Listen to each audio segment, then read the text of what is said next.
ಎಲ್ಲರಿಗೂ ನಮಸ್ಕಾರ. Welcome to Shri Krishna vlog in Kannada. ಇವತ್ತಿನ ವಿಡಿಯೋದಲ್ಲಿ ರಿಸೆಪ್ಷನ್ ವಿಡಿಯೋ ಹಾಗೆ ಮದುವೆ ವಿಡಿಯೋನ ಹಾಕಿದ್ದೀನಿ. ವಿಡಿಯೋನ ಸ್ಕಿಪ್ ಮಾಡ್ದೇನೆ ಎಂಡವರೆಗೂ ನೋಡಿ. ನನ್ನ ಚಾನಲ್ನ ಸಬ್ಸ್ಕ್ರೈಬ್ ಮಾಡ್ಕೊಳ್ಳೋದು ಮರಿಬೇಡಿ. ಹಾಗೆ ನಾವು ಊರಿಂದ ಬಂದು ಚೌಟ್ರಿಲಿ ಬಂದು ಮೇಕಪ್ ಎಲ್ಲ ಮಾಡ್ಕೊಳ್ತಿದ್ವಿ. ಆಲ್ರೆಡಿ ಲೇಟ್ ಆಗಿತ್ತು, ನಾವು ಬಂದಿದ್ದೇ ಲೇಟಾಗಿ ಬಂದುಬಿಟ್ಟು ತುಂಬ ಮಿಸ್ ಮಾಡ್ಕೊಂಡೆ ಅಂತ ಹೇಳ್ತೀನಿ. ವಿಡಿಯೋ ನೋಡಿದಾಗ ಗೊತ್ತಾಗುತ್ತೆ ನಿಮಗೆ ಏನೇನ ನಾವು ಮಿಸ್ ಮಾಡ್ಕೊಂಡಿದ್ದೀವಿ ಅಂತ. ಹಾಗೆ ಅಮ್ಮನ್ನ ರೆಡಿ ಮಾಡಿ ಫಸ್ಟಿಗೆ ಕಳಿಸಿದ್ವಿ. ಶಾಸ್ತ್ರಗಳೇನಿತ್ತು ಹಾಗೆ ಬಂದಂಥ ಸಂಬಂಧಿಕರೆಲ್ಲರನ್ನೂ ಮಾತಾಡಿಸ್ಬೇಕು ಅಂತ ಅಮ್ಮನ ರೆಡಿ ಮಾಡಿ ಕಳಿಸಿದ್ವಿ. ಸ್ಟೇಜ್ನ ಈ ರೀತಿ ಡೆಕೋರೇಷನ್ ಮಾಡಿದ್ರು. ತುಂಬಾ ಗ್ರ್ಯಾಂಡ್ ಡೆಕೋರೇಷನ್ನು ಹಾಗೆ ವೆಲ್ಕಮ್ ಅಂತೂ ತುಂಬ ಚೆನ್ನಾಗಿ ಮಾಡಿದರು. ಕೇರಳದಿಂದ ಜೆಂಡೆ ತರಿಸಿದ್ರು, ಸಖತ್ತಾಗಿತ್ತು ಅಂತ ಹೇಳ್ತೀನಿ. ತುಂಬ ಮಿಸ್ ಮಾಡ್ಕೊಂಡ್ವಿ ನಾವು.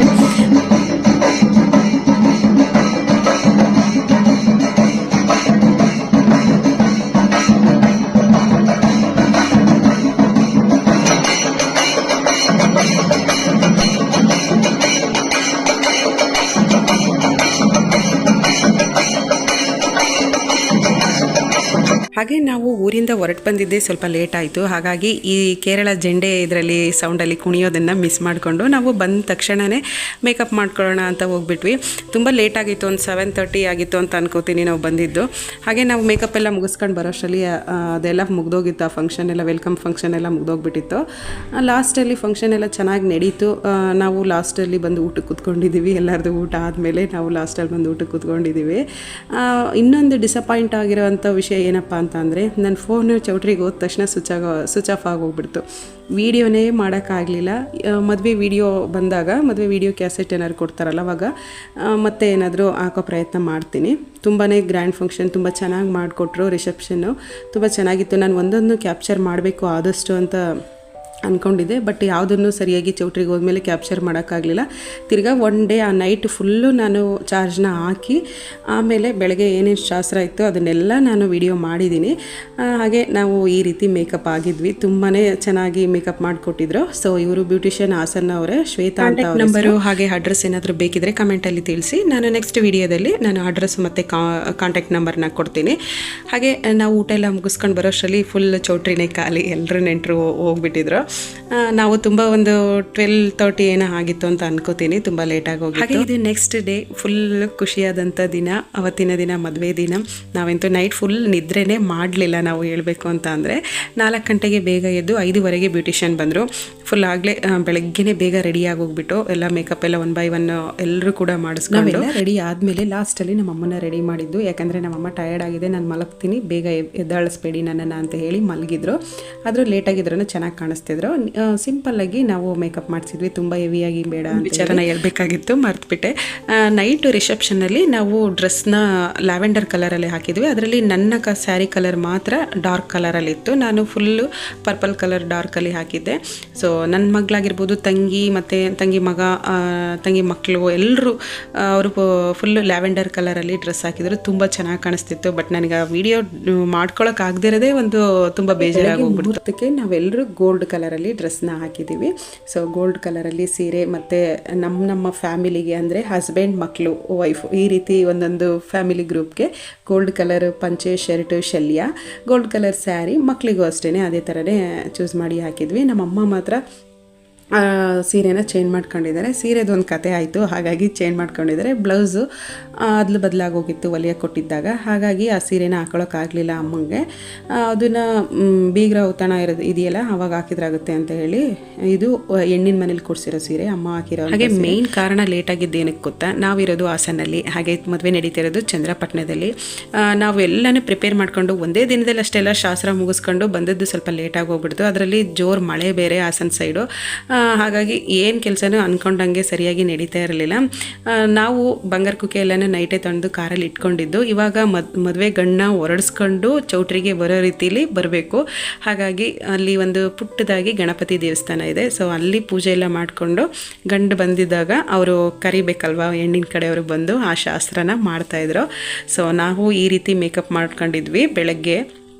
ಗೋಲ್ಡ್ ಕಲರ್ ಸ್ಯಾರೀಲಿ ತುಂಬ ಚೆನ್ನಾಗಿ ಮಾಡಿಕೊಟ್ಟಿದ್ರು. ಹಾಗೆ ನೈಟು ಹಾಕಿರೋ ಜ್ಯುವೆಲರಿನ ಹದ್ಲು ಬದಲು ಮಾಡಿ ಹಾಕ್ಕೊಂಡಿದ್ವಿ. ನನ್ನ ತಂಗಿ ಹಾಕಿರೋದು ನೈಟು ನಾನು ಹಾಕ್ಕೊಂಡಿದ್ದೆ ಜ್ಯುವೆಲರಿನ, ನಾನು ಹಾಕಿರೋದನ್ನ ನನ್ನ ತಂಗಿ ಹಾಕ್ಕೊಂಡಿದ್ದಾಳೆ. ಚೆನ್ನಾಗಿ ಸೂಟ್ ಆಗ್ತಿತ್ತು, ಚೆನ್ನಾಗಿ ಕಾಣಿಸ್ತಿತ್ತು. ದೇವಸ್ಥಾನದ ಹತ್ರ ವೆಯ್ಟ್ ಮಾಡ್ತಾ ಇದ್ವಿ. ಹುಡುಗಿ ಮನೆಯವರು ಹುಡುಗನ್ನ ಕರೆಯೋಕ್ಕೆ ಬರ್ತಾರಲ್ವ, ಆ ಶಾಸ್ತ್ರ ಬಾಕಿ ಇತ್ತು. ಹಾಗೆ ಒಳಗಡೆ ಏನು ನಡೀತಾ ಇತ್ತು ಅಂದರೆ ಲಗ್ನ ಕಟ್ಟಿಸ್ತಿದ್ರು. ಅಪ್ಪ ಅಮ್ಮ ಮತ್ತು ಹುಡುಗಿ ಅಪ್ಪ ಅಮ್ಮ ಲಗ್ನ ಕಟ್ಟಿಸ್ತಿದ್ರು. ಸ್ವಲ್ಪ ಅದನ್ನೆಲ್ಲ ಮುಗಿಸ್ಕೊಂಡು ಬರೋಷ್ಟರಲ್ಲಿ ನಾವು ಏನೇನೆಲ್ಲ ಪ್ರಿಪೇರ್ ಮಾಡ್ಕೋಬೇಕು ಅದನ್ನೆಲ್ಲ ಮಾಡ್ಕೊಂಡು ಕೂತ್ಕೊಂಡಿದ್ದು. ನನ್ನ ಮಗ ಹಾಗೆ ನನ್ನ ತಂಗಿ ಮಗಳು ನನ್ನ ತಮ್ಮನ್ನ ಬಿಟ್ಟು ಅಲ್ಲ ಆಡಿಲ್ಲ, ಅಕ್ಕಪಕ್ಕದಲ್ಲೇ ಕೂತ್ಕೊಂಡಿದ್ದಾರೆ. ಅಲ್ಲೂ ಅಷ್ಟೇ ನಾನು ಛತ್ರಿ ಹಿಡಿತೀನಿ ಅನ್ನೋದು ಒಂದೇ ಆಟ ಅವರಿಗೆ. ಯಾರೋ ಒಬ್ಬರು ಇಟ್ಕೊಳ್ಳಿ ಅಂತೇಳಿ ಅಕ್ಕಪಕ್ಕನೇ ಕೂತ್ಕೊಳ್ಳಿ ಅಂತ ಹೇಳಿದ್ವಿ. ಭಾಳ ಮುದ್ದಾಗಿ ಕಾಣಿಸ್ತಾ ಇದ್ರು. ಆ ಗೋಲ್ಡನ್ ಕಲರ್ ಬಟ್ಟೆ ಹಾಕಿರೋದಕ್ಕೂ ಲಂಗ ಬ್ಲೌಸು ಮತ್ತು ಪಂಚೆ ಶರ್ಟಲ್ಲಿ ತುಂಬ ಮುದ್ದಾಗಿ ಕಾಣ್ತಿದ್ರು. ನಮ್ಮ ಕಣ್ಣೆ ದೃಷ್ಟಿಯಾಗಿರುತ್ತೆ ಅಂತ ಅನ್ಕೋತೀನಿ. ಜಾಸ್ತಿ ವೀಡಿಯೋನೇ ಮಾಡೋಕ್ಕೆ ಹೋಗಲಿಲ್ಲ ಮಕ್ಕಳದ್ದು, ನಾನು ಅಷ್ಟೇ ಕ್ಯೂಟಾಗಿ ಕಾಣ್ತಿದ್ರು. ಹಾಗೆ ಇವಾಗ ವೆಲ್ಕಮ್ ಮಾಡೋಕ್ಕೆ ಅಂತ ಹುಡುಗಿ ಅಪ್ಪ ಅಮ್ಮ ಬಂದಿದ್ದಾರೆ. ಕಾಶಿ ಯಾತ್ರೆದು ಶಾಸ್ತ್ರ ಮಾಡ್ತಿದ್ರು. ಚೆನ್ನಾಗಿ ಒಂದು ಶಾಸ್ತ್ರನೂ ಬಿಡ್ದಂಗೆ ನೀಟಾಗಿ ಚೆನ್ನಾಗಿ ಎಲ್ಲ ಶಾಸ್ತ್ರನೂ ಗಮನದಲ್ಲಿ ಇಟ್ಕೊಂಡು ಮಾಡಿಕೊಟ್ರು. ಹಾಗೆ ಯಾರೆಲ್ಲ ನನ್ನ ಚಾನಲ್ನ ರೆಗ್ಯುಲರಾಗಿ ವಾಚ್ ಮಾಡ್ತಾ ಇರ್ತಾರೆ ಅವರಿಗೆ ಗೊತ್ತಿರುತ್ತೆ, ನಾನು ಎಂಗೇಜ್ಮೆಂಟ್ ವೀಡಿಯೋನ ಹಾಕಿದ್ದೀನಿ. ಸೊ ಎಂಗೇಜ್ಮೆಂಟ್ ಮಾಡಿಕೊಂಡು 6 ಮಂತ್ ಗ್ಯಾಪ್ ಇತ್ತು ಮದುವೆಗೆ. ಸೊ ಅವಾಗಿಂದನೂ ನಮಗೆ ಮದುವೆ ಇನ್ನೂ ತುಂಬ ದಿನ ಇದೆ, ತುಂಬ ದಿನಗಳಿದೆ ಅಂತ ಅನ್ಕೋತಾನೇ ಇದ್ದು. ಸೊ ಫೈನಲಿ ಮದುವೆ ದಿನ ಬಂದೇ ಬಿಡ್ತು. ಏನಂತ ವಾಯ್ಸ್ ಕೊಡೋದು ಅನ್ನೋದೇ ನನಗೆ ಗೊತ್ತಾಗ್ತಿಲ್ಲ. ತುಂಬ ಖುಷಿ ಅನ್ನಿಸ್ತಿದೆ. ಈ ಸಂದರ್ಭನ ನೋಡಿ ಕಣ್ಣು ತುಂಬಿ ಬಂತು. ಅಷ್ಟು ಖುಷಿ ಇತ್ತು ನಮಗಂತೂ ಮದುವೆಯಲ್ಲಿ. ಒಂದು ಮನಸ್ಸಿನ ಮಾತು ಅಂತ ಕೂಡ ಅನ್ಕೊಬೋದು. ನನ್ನ ಮದುವೆಯಲ್ಲಿ ಕೂಡ ನಾನು ಇಷ್ಟು ಖುಷಿ ಪಟ್ಟಿದ್ದು ಇಲ್ಲ, ಹಾಗೆ ಎಂಜಾಯ್ ಮಾಡಿದ್ದು ಇಲ್ಲ. ಹಾಗೆ ನನ್ನ ತಂಗಿ ಮದುವೆಯಲ್ಲೂ ಅಷ್ಟೇ ಎಂಜಾಯ್ ಮಾಡಿದ್ದೇ ಇಲ್ಲ. ಆದರೆ ನನ್ನ ತಂಗಿ ಆಗಲಿ ನಾನಾಗಲಿ ನನ್ನ ತಮ್ಮನ ಮದುವೆಯಲ್ಲಿ ತುಂಬಾ ಎಂಜಾಯ್ ಮಾಡಿದ್ವಿ ನಾವು. ನನ್ನ ತಂಗಿಗೆ ಇವನು ಅಣ್ಣ ಆಗಬೇಕು, ನನ್ನ ತಂಗಿ ಲಾಸ್ಟು. ಒಟ್ಟು ನಾವು 3 ಜನ ಮಕ್ಕಳು, ಅದರಲ್ಲಿ ನಾನು ಫಸ್ಟು, ನನ್ನ ತಮ್ಮ ಸೆಕೆಂಡು, ತಂಗಿ ಲಾಸ್ಟು. ತುಂಬಾ ಎಂಜಾಯ್ ಮಾಡಿದ್ವಿ. ಅದರಲ್ಲೂ ಗಂಡು ಮಕ್ಕಳಿಗೆ ಭಾಳ ಜವಾಬ್ದಾರಿಗಳಿರ್ತವೆ. ಸೊ ಅದನ್ನೆಲ್ಲ ಮುಗಿಸಿ ಅವ್ರ ಮದುವೆ ಆಗೋ ಅಷ್ಟರಲ್ಲಿ, ಹೆಣ್ಣು ಹುಡುಕಿ ಮದುವೆ ಆಗೋ ಅಷ್ಟರಲ್ಲಿ ಭಾಳ ಕಷ್ಟಪಡಬೇಕಾಗುತ್ತೆ. ಯಾಕಂದರೆ ನನ್ನ ತಮ್ಮನ ಕಷ್ಟನ ಕಣ್ಣು ಮುಂದೆ ನಾನು ನೋಡಿದ್ದೀನಿ. ಜನ್ರೇಷನಲ್ಲಿ ಅಪ್ಪ ಮಾಡಿಟ್ಟಿರೋ ಆಸ್ತಿನ ಯಾವ ಥರ ಎಂಜಾಯ್ ಮಾಡ್ಬೋದು, ಯಾವ ಥರ ಎಂಜಾಯ್ ಮಾಡಬೇಕು ಅನ್ನೋದ್ರ ಬಗ್ಗೆ ಯೋಚನೆ ಮಾಡ್ತಾ ಇರ್ತಾರೆ. ನಾವೆಷ್ಟು ಆಸ್ತಿನ ಮಾಡ್ತೀವಿ, ಅಪ್ಪನ ಆಸ್ತಿ ಎದುರು ನೋಡ್ದೇ ನಾವೆಷ್ಟು ಆಸ್ತಿ ಮಾಡ್ತೀವಿ ಅನ್ನೋದ್ರ ಬಗ್ಗೆ ಯೋಚನೆ ಮಾಡಲ್ಲ. ಸೊ ಈ ಮಾತನ್ನು ನಾನು ಎಲ್ಲ ಗಂಡು ಮಕ್ಕಳಿಗೂ ಅಂತ ಹೇಳ್ತಾ ಇಲ್ಲ, ಕೆಲವ್ರು ಆ ಥರ ಇರ್ತಾರೆ. ಸೊ ನನ್ನ ತಮ್ಮನ ಬಗ್ಗೆ ನನಗೆ ಗೊತ್ತಿರೋದಕ್ಕೆ ನಾನು ಹೇಳ್ತೀನಿ. ಮುಂದೆ ಕೈ ಚಾಚ್ತೇನೆ. ಅವನು ಮನೆ ಮಾಡ್ಕೊಂಡ, ಹಾಗೆ ಏನೇ ಆಸ್ತಿ ಮಾಡ್ಕೊಂಡಿದ್ರು, ಅವನು ಏನೇ ವೆಹಿಕಲ್ಸ್ ತಗೊಂಡಿದ್ರು ಎಲ್ಲ ಅವನ ಸ್ವಂತ ದುಡಿಮೆಯಿಂದ ತಗೊಂಡಿರೋ ಅಂಥದ್ದು. ಹಾಗೆ ಮದುವೆ ಕೂಡ ಅವನ ಸ್ವಂತ ದುಡಿಮೆಯಿಂದನೇ ಅವ್ನು ಮಾಡ್ಕೋತಿರೋ ಅಂಥದ್ದು. ನನಗೆ ಹೇಳ್ಕೊಳ್ಳೋಕ್ಕೆ ಹೆಮ್ಮೆ ಆಗುತ್ತೆ. ಸೊ ಏನೇ ಒಂದನ್ನು ಅಪ್ಪ ಅಮ್ಮನ ಮೇಲೆ ಡಿಪೆಂಡ್ ಆಗ್ದೇ ಅವನಾಗೆ ಎಲ್ಲನೂ ಮಾಡ್ಕೊಂಡಿರೋದು ನನಗೆ ತುಂಬ ಖುಷಿ ಅಂತ ಅನಿಸುತ್ತೆ. ಹಾಗೆ ಯಾವುದೇ ಒಂದು ಸಂಬಂಧ ಆಗಿರಲಿ ಉಳಿಸ್ಕೊಂಡು ಹೋಗುವಂಥ ಒಂದು ಬುದ್ಧಿವಂತಿಕೆತನ ಇರಬೇಕು. ನಾವು ದೂರದಲ್ಲಿರೋದ್ರಿಂದ ಈ ಮಾತು ಹೇಳ್ತಿದ್ದೀನೋ ಇಲ್ಲ ಇದ್ದು ಕೂಡ ನಾವು ಜಗಳಾಡ್ಕೊಂಡಿದ್ರು ಈ ರೀತಿ ಇರ್ತಿದ್ವು ಅನ್ನೋದು ನನಗೆ ಗೊತ್ತಿಲ್ಲ. ಯಾಕಂದರೆ ನಾವು 3 ಜನನೂ ಒಂದೇ ಥರ ಇರ್ತೀವಿ. ನಾನು, ನನ್ನ ತಂಗಿ, ನನ್ನ ತಮ್ಮ ಆಗಿರ್ಬೋದು. ಸೊ ಏನೇ ಒಂದು ವಿಚಾರ ಡಿಸ್ಕಸ್ ಮಾಡಬೇಕಾದ್ರೆ ಒಂದೇ ಇದರಲ್ಲಿ ಒಂದೇ ಸರೌಂಡಿಂಗಲ್ಲಿ ಬಂದುಬಿಡ್ತೀವಿ. ಹಾಗಾಗಿ ನಾನು ಈ ಮಾತನ್ನ ಹೇಳಿದೆ ಅಷ್ಟೇ. ಯಾಕಂದರೆ ನನ್ನ ಮದುವೆ ಆದಾಗ ನನ್ನ ತಮ್ಮ 7th ಸ್ಟ್ಯಾಂಡರ್ಡ್ ಓದ್ತಿದ್ದ, ತುಂಬ ಚಿಕ್ಕ ಹುಡುಗ. ತುಂಬ ಚಿಕ್ಕ ಏಜಿಗೆ ನಾನು ಮದುವೆ ಮಾಡ್ಕೊಂಡು ಬಂದಿದ್ದರಿಂದ ಸ್ವಲ್ಪ ಆ ದೂರದಲ್ಲಿ ಆ ಡಿಸ್ಟೆನ್ಸು, ಆ ಪ್ರೀತಿ ವಿಶ್ವಾಸ ಹಂಗೆ ಉಳಿದಿದೆ ಅಂತ ಅನ್ಕೋತೀನಿ. ಹತ್ರದಲ್ಲಿದ್ರೂ ಇಷ್ಟೊಂದು ಬಾಂಧವ್ಯದಿಂದ ಇರ್ತಿದ್ವೋ ಏನೋ ನನಗೆ ಗೊತ್ತಿಲ್ಲ. ಬಟ್ ನಾವು ದೂರದಲ್ಲಿ ಇರೋದ್ರಿಂದ ಇಷ್ಟೊಂದು ಚೆನ್ನಾಗಿದ್ದೀವಿ ಅಂತ ಅನ್ಕೋತೀನಿ. ಸಾಮಾನ್ಯವಾಗಿ ಎಲ್ಲರೂ ದೂರದಲ್ಲಿ ಇರೋದ್ರಿಂದ ಒಂದು ಜಗಳ ಆಡ್ದಂಗಿದ್ದಾರೆ, ಇಲ್ಲ ಅಂತ ಅಂದರೆ ಹಂಗಾಡಿರೋರು ಹಿಂಗಾಡಿರೋರು ಅಂತ ಹೇಳ್ತಾರೆ. ಹತ್ರ ಇರಲಿ ದೂರ ಇರಲಿ ಹೊಂದ್ಕೊಂಡು ಹೋಗೋ ಗುಣ ಇರಬೇಕಷ್ಟೇ ಎಲ್ಲರಿಗೂ.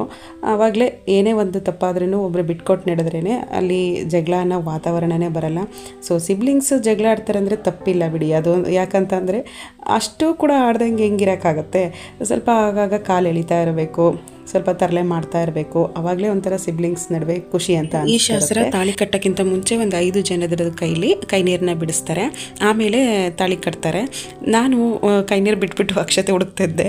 ನನ್ನ ತಂಗಿ ಏನು ಮಾಡಿದ್ಲು, ಕೈ ನೀರು ಬಿಟ್ಟು ಕೆಳಗಡೆ ಕೂತ್ಕೊಂಡಿದ್ಲು. ಇನ್ನೇನು ಶಾಸ್ತ್ರ ಇಲ್ವಲ್ಲ ಅಂತ ಹೇಳಿ ನಾನು ಕರೆದ ಮೇಲೆ ಅಯ್ಯೋ ತಾಳಿ ಕಟ್ಟೋ ಶಾಸ್ತ್ರ ಇದೆಯಲ್ಲ ಅಂತ ಹೇಳಿ ಆವಾಗ ಮೇಲೆ ಬಂದ್ಲು.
6 ತಿಂಗಳಿಂದ ವೆಯ್ಟ್ ಮಾಡಿ ಮದುವೆ ಕಾರ್ಯಕ್ರಮನ ತುಂಬ ಸಂತೋಷದಿಂದ ಎಲ್ಲರೂ ಸೇರಿ ಮದುವೆನ ಮಾಡಿ ಮುಗಿಸಿದ್ವಿ. ಹಾಗೆ ಈ ಕಾರ್ಯಕ್ರಮ ಎಲ್ಲ ಮುಗಿದ ಮೇಲೆ ನಮ್ಮದು ಫೋಟೋ ಶೂಟಿಂಗ್ ಇತ್ತು. ನಾವೇ ಫೋಟೋ ತಗೋತಿದ್ವಿ. ತುಂಬ ಚೆನ್ನಾಗಿತ್ತು, ಎಂಜಾಯ್ ಮಾಡಿದ್ವಿ. ಇವರು ಅತ್ತೆ ಸೊಸೆಂದಿರು ಹಾಗೆ ಅತ್ತೆ ಹೆಣ್ಮಕ್ಳು ಫುಲ್ ಎಲ್ಲ ಮೇಕಪ್ ಮಾಡ್ಕೊಂಡಿದ್ವಲ್ಲ, ಎಲ್ಲ ಫೋಟೋಶೂಟು ವಿಡಿಯೋ ಎಲ್ಲ ಮಾಡ್ಕೋತಿದ್ದು. ಊಟನೂ ತುಂಬ ಭರ್ಜರಿಯಾಗಿ ಮಾಡಿಸಿದ್ರು. ಸಖತ್ ವೆರೈಟಿ ಊಟ ಇತ್ತು, ತುಂಬ ಚೆನ್ನಾಗಿ ಮಾಡಿಸಿದ್ರು. ಹಾಗೆ ಮುಂದಿನ ವ್ಲಾಗಲ್ಲಿ ಇನ್ನೂ ಮನೆ ತುಂಬಿಸ್ಕೊಂಡು ಶಾಸ್ತ್ರ ಮತ್ತು ಬೀಗರ ಔತಣ ಇದೆಲ್ಲ ಇದೆ. ಸೊ ವಿಡಿಯೋನ ಎಲ್ಲ ಸ್ಕಿಪ್ ಮಾಡ್ದೇ ಎಂಡವರೆಗೂ ನೋಡಿ. ಹಾಗೆ ನನ್ನ ಚಾನಲ್ನ ಸಬ್ಸ್ಕ್ರೈಬ್ ಮಾಡಿಕೊಂಡು ಆಲ್ ಓಕೆ ಕೊಟ್ಟರೆ ನನ್ನ ಎಲ್ಲ ವೀಡಿಯೋಗಳ ನೋಟಿಫಿಕೇಷನ್ ನಿಮಗೆ ಬರುತ್ತೆ. ಸೊ ಆದಷ್ಟು 1-2-3 ಫೋಟೋ ಕ್ಲಿಪ್ಪಿಂಗ್ನ ಹಾಕಿ. ಹಾಗೆ ವಿಡಿಯೋ ಹೇಗಿದೆ ಅಂತ ಕಮೆಂಟಲ್ಲಿ ತಿಳಿಸೋದನ್ನ ಮರಿಬೇಡಿ, ಮತ್ತು ಒಂದು ಲೈಕ್ ಕೊಡೋದನ್ನು ಮರಿಬೇಡಿ. ಸಿಗೋಣ ಮುಂದಿನ ವ್ಲಾಗಲ್ಲಿ. Thank you for watching and subscribe my channel.